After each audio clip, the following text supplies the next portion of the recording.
You can hear the rumble on the water, and that can only mean one thing. Class 1 is back.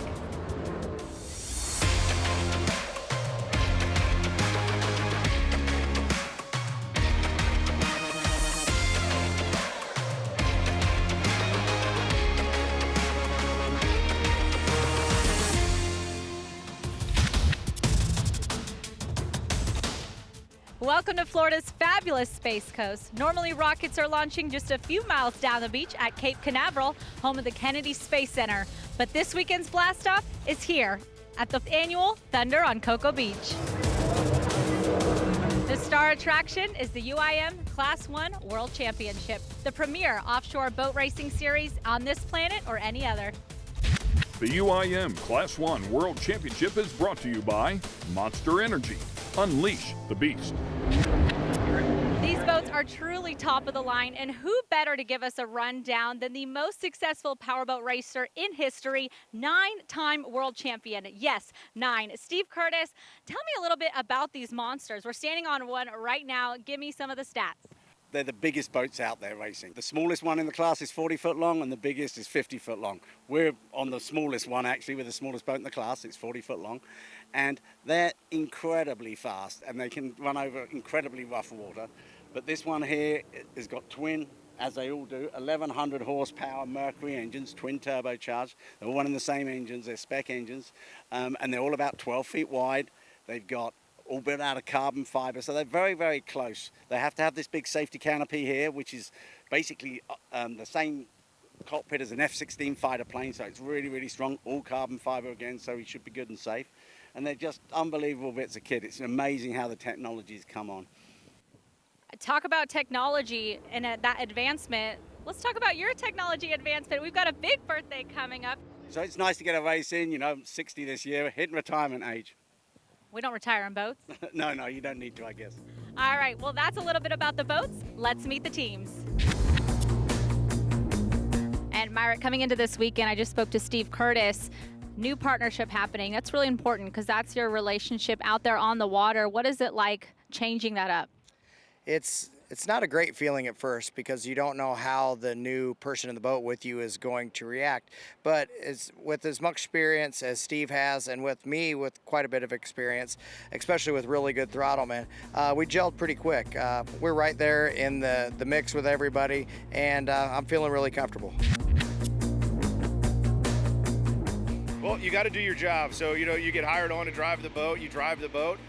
You just hope you gel with the person in the cockpit with you. Obviously, Johnny being one of the best in the world, it's pretty easy to mesh with him. So, you know, I'm just trying not to mess up.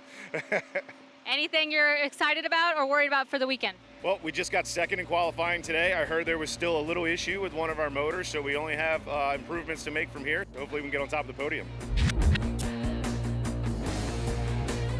Rich, coming into today, this is a new relationship with a new boat, new everything. How was it like out there in qualifying? A little bit of a struggle, you know, just getting used to Alex and I being in the boat together. It's our first lap actually together. So 3 of us were close, but obviously DeFalco was pretty far ahead of everybody. So, you know, we'll see what we can put together for them, but it may be a struggle. Let's talk about the weekend. Cocoa Beach, this is the opener, and you guys are on the top. You're in the pole position going into the race. How does it feel to be in that bullseye spot? It's definitely feels good, but at the same time, now we got the target on the back. We're the guys to beat, I guess, tomorrow. We've been pushing real hard at the workshop, trying to get the boat ready, and we've done a bunch of testing where we've set up turn buoys, courses, and stuff like that, and just practice getting the boat around the corner. It's exciting, and you know, it's a lot of screaming and yelling, and we're basically just having fun. You know, we're out there for a good boat ride. What about the boat? How is it performing out on the water? What kind of speeds? What do you guys feel like you're doing in the boat as you're racing? Boat's handling very well. It's very predictable. Whatever we thought it's going to do, it's been doing. And with every practice, we're going to be improving. You need to practice to get better. So we're going to be doing a lot of practice in between races. I have the absolute best seat in the house. I am sitting in the middle of the race course, right at the end of Monster Mile. I'm actually with the race marshals, and I just saw the boats drive by me on their sighting lap. The marshal said we have a mild chop out on the water. So it sounds like perfect conditions, and it's time to go racing. Thanks a lot, Taylor. Great job at the top of the show, by the way, as well. And as you can see, we'll find out how things sort out here as they turn them loose. So right now, as the drivers and the throttle man are all getting synced up, there's a lot of pressure inside the cockpit. Your heart rate is up. It's hot. You're trying to get position. Where is situational awareness? What boat is around me? So as you can see, everybody is starting to position. We got a green flag. All right, all right, all right. Let's go racing. Woo! It's a little bit of flyer. Wow. Billy has a mission right now. He is checking out. He's got good speed. The boat ran tremendous in qualifying yesterday. He gave it a lot. You can see just eased out. Oh. He's trying to find his thing. Remember what I said about that little swell out there? Yeah, it launched that 12,000-pound boat right up in the air. Right, but that plays well for the DF Young boat. DF Young boat is a 50-foot Mystic. It runs extremely well and spans those swells very, very easily. I've run this boat many times, won championships in it. It is a true beast. This is the first lap. You don't win on the first lap. There's 30 more minutes of racing to go, Ken. By the way, a couple of these boats fairly old. As we talk about the DeFalco boat, that boat formerly the Spirit of Norway and then the Spirit of Qatar, something that Steve Curtis won a bunch of championships in, but was built back in 2004. Oh, look, we got a good onboard there. Johnny T, calm, cool as a cucumber. Britt Lilly. I like to see Britt on the wheel there. He's not doing a lot of movements. He's just making small adjustments, keeping the boat where it needs to be. Johnny's checking over. You can just see his style is very, very, very cool. Taking a look at the DeFalco boat right there, our #1 qualifiers we mentioned before. Mike Falco, on the owner and on the throttles here in this boat. Billy Moore, son of legendary boat rigger and throttle man Bobby Moore. He is doing a great job there as well as the driver. So these guys digging hard here in lap #1. Yeah, so as they came into to turn 1, you got to hold your position through turn 1. And that means you can't cross over and make lane changes there. That's just to keep everybody out of each other. From here on out, it is an open run. You can see it looks like there's a lot of space here. For these guys, this is about 8 boat lengths he's got on there. But you can make that up. One mistake on one of these turns, and you're going to see Morpheus come in here. He's looking for the inside line on the dogleg turn here. He's going to hit that dogleg turn at probably 140, 142 miles an hour. So right-handers, until they get to the dogleg, that's a left-hander. We talked about that a little bit earlier. I had a chance speaking, as I said, with Steve Curtis last night. He said they hit the dogleg in qualifying at 136 miles per hour. Big air right there. So he's coming in here. Now you've got to deal with wakes and you've got to deal with rooster tails. So that's something that you have to consider as you're coming through here. Watch how that Mystic just leaned in and turned on that outside run. That is a great characteristic for a boat, because those outside runs turning to the right will lean a boat left, and with the swell coming in from the southwest, you could catch an edge and put the boat over. That boat just leaned in perfectly. And this is Alex Pratt's first race driving with Rich White. This is his first race driving. Alex has been a throttle man for the X Insurance boat for the past couple of seasons. So this is something new for him. He's an experienced boat racer and motocross racer, so he's got the skills to do it. Yeah, the man behind, of course, Good Boy Vodka. With every pour helps a pup. So great program there by Good Boy Vodka. So great to have him out here one more time as we take another look at the DeFalco boat. Just look at how he's running. Now he's got it dialed in. Look at how it's just flying straight, just bouncing on the tops of the waves. That is a perfect setup right there. So something I want to bring up here, there's 2 different drives, a stern drive off at the back of the Monster Energy boat, and then these are prop shaft drives. Right, these are BPM drives, they're Victory drives, so they are straight shafts that are coming out best. They're built for super high speed turns. The number 6 drive was built somewhat differently. It's a very effective type drive, but for Class 1 racing, generally it is, it's widely used as a rudder. 1 lap in the books here, working lap #2, but it's a 30-minute race. As you can see the clock up at the top, it'll be 30 minutes plus 1 lap, and they are side by side here battling. This is what it's all about. This is what it's all about. And these 2 boats have battled deck to deck before for many, many years. look at this onboard here. This is the view that you're looking at. You've got this rooster tail coming off the back of this. You can't drift over into that because that water will drift up into your tunnel and compress and push you up a little bit hard or farther. So you got to find good clean water where those propellers can grab and find that spot to be able to optimize where you're going to turn. Obviously, the chop here getting a little more aggressive as well. You could see the DeFalco boat way up there in the lead. So, and the Monster Energy boat trying to pick up the pace here and get caught up. But you mentioned it before, caught up in that roost, man. It's just so difficult. It's super duper difficult. What you just saw here, DF Young just made a move here. He did a higher speed run on the outside here and passed Morpheus.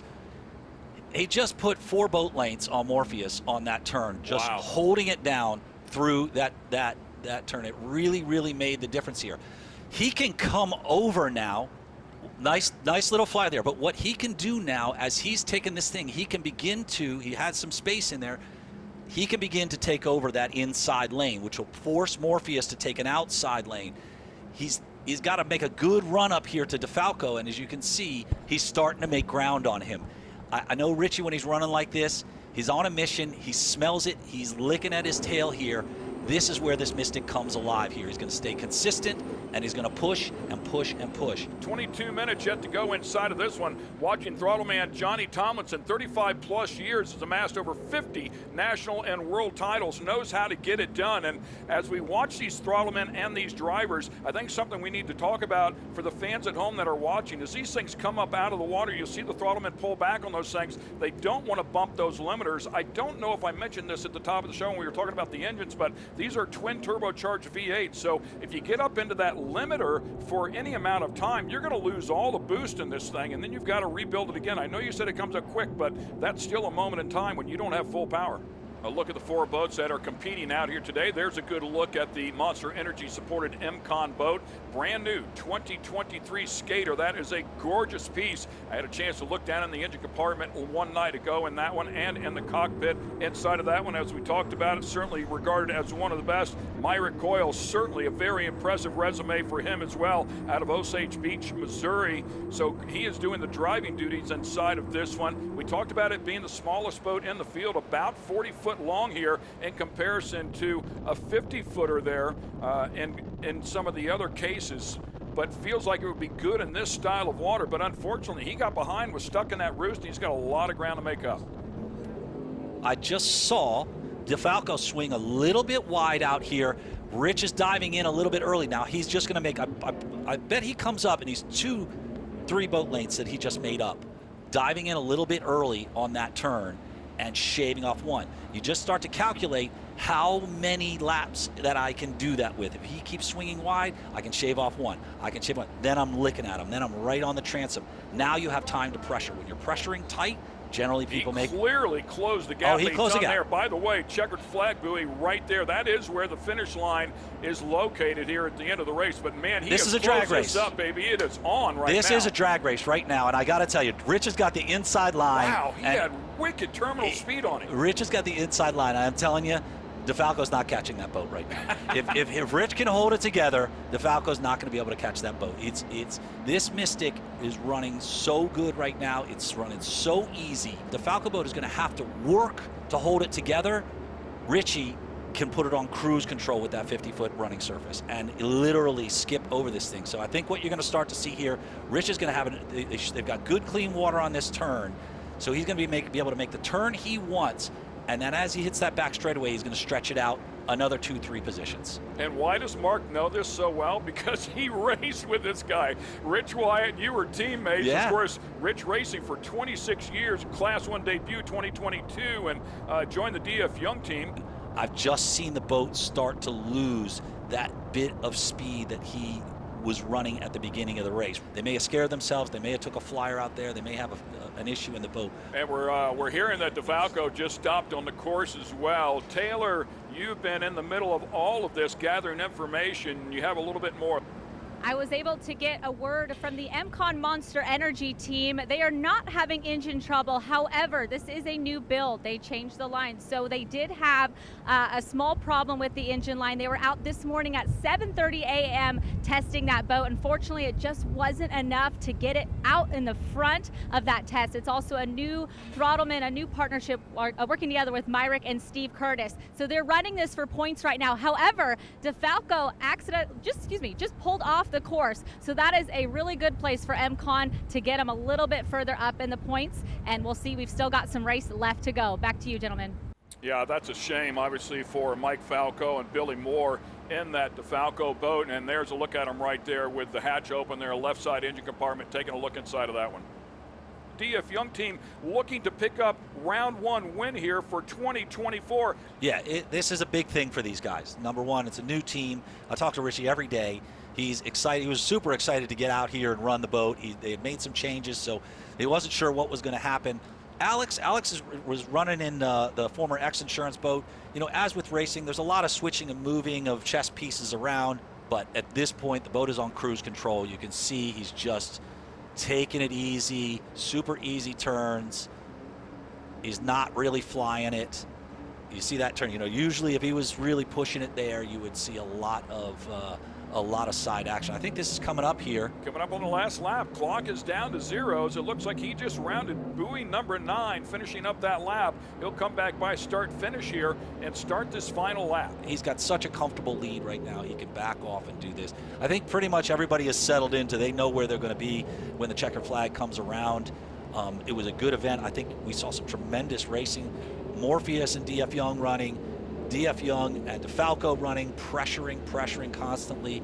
And then, you know, Monster getting up in the mix for the first several laps, really pushing hard. I think they just started to, I think must have had a mechanical issue at some point because they just saw him begin to fall off the pace there, which is unlike Steve. Steve is a, you know, experienced guy. He does not let off. 2,200 horsepower, twin turbocharged V8s inside of these things. Nothing short of astonishing what they are capable of. But boy, this DF Young boat has been the class of the field here. Yeah, and to be able to be ahead in flat water, knowing he's got an advantage in rough water as well, really makes this boat the boat to beat. Now 222, Gio and Darren aren't going to make the first 2 races here. That changes the whole dynamic again because the 222 boat, which was a former FASA boat, which was a victory boat, was arguably one of the most winningest boats out there as well.